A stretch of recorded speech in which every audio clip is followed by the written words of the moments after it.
Jewish communities have always helped one another, but the community gathered in Egypt was formed almost exclusively of persecuted refugees, who therefore were almost as poor as we, who had come to join them.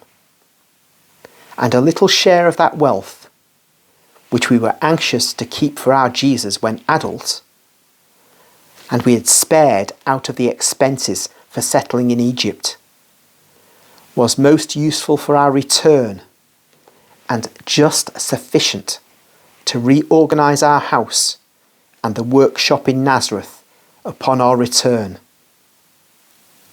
Because times change, but human greed is always the same, and it takes advantage of other people's necessities to suck its part in the most exorbitant way.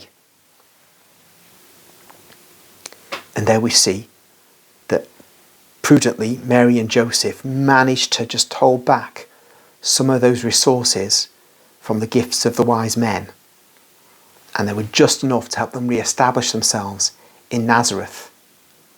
And so some practical information about how on earth they functioned as refugees and how on earth they got back on their feet in Nazareth is given to us here. And of course, Mary tells us that they were ripped off as well. No doubt the gold, the frankincense and myrrh could have lasted for years and kept them comfortable.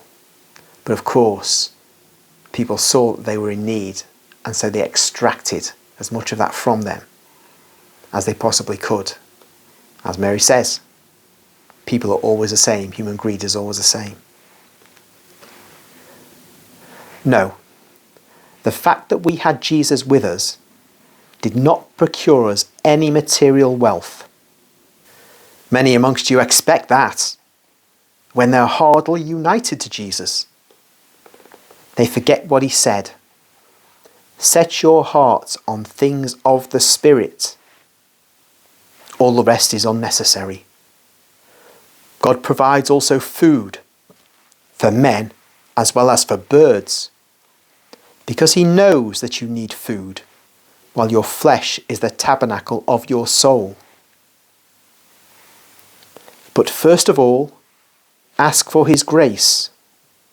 First of all, ask for things for your spirit. The rest will be given to you in addition.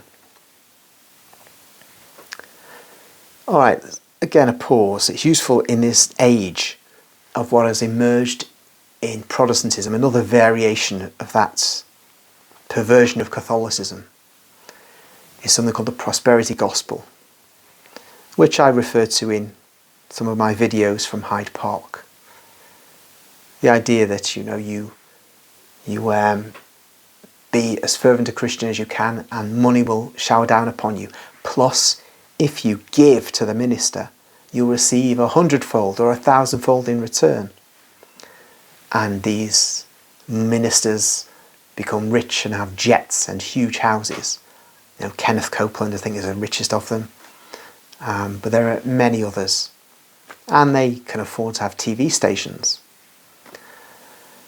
But of course, this is at the expense not just of people who are well-to-do Protestant Christians, but it seems, of course, unfortunately, the majority of people who are giving are poor, uneducated, ignorant people who have nowhere to turn because they're impoverished and they just hope this will help them out.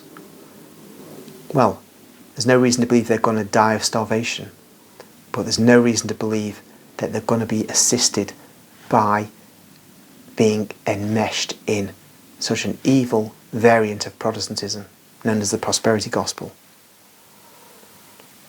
And we can see then that we have here a case of wolves disguised as shepherds, and they're leading the sheep over the cliff, or they're going into the sheepfold and devouring the sheep whom they've gathered together. That is effectively what happens when they encourage people to send money to them. What we have to do is to have no financial expectations, no expectations of great wealth. I don't think it's wrong to say, well, I'm in a house full of damp and my kids are sick, so I really need help getting out of that. It could be that God will provide somebody who will repair that house, or he will find somewhere else for you to live. Or you don't have enough money for food. You can reasonably pray for food. There's nothing wrong in that. It's the excesses, the seeking after unnecessary things that are the issue here. God provided for Jesus, Mary and Joseph, but it didn't stop them suffering, didn't stop them being refugees. It didn't stop them being in poverty in Egypt, as I've related in the vision of the Holy Family in Egypt.